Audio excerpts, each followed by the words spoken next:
Shit. I'm the one calling the shots. I don't get stuck in the box. Feel like I've been through a lot. Hello everybody. So I got a little bit of a different kind of a video today. Now I got a health and fitness channel, but it does have in the description bonus videos, and I do have ADD, so expect some different shit sometimes. Today I'm going to show you guys the process that I'm going to do with making just a simple lightweight animation of a paper airplane falling. It's kind of dramatic, you know. Comes in from the back and it's gonna go to the front and it's gonna do some loopy loops and shit. But basically what I'm gonna do is I'm gonna take pictures of the drawings. So it's here, little character design I'm working on.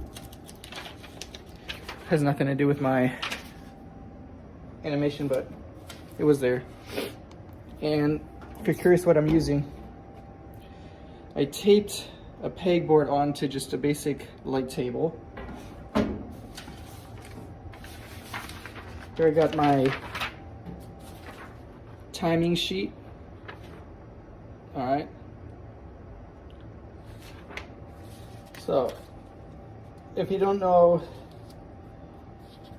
what the timing sheet is for, it's basically how many drawings I'm gonna have it in the animation and where they're gonna be and the spacing between them.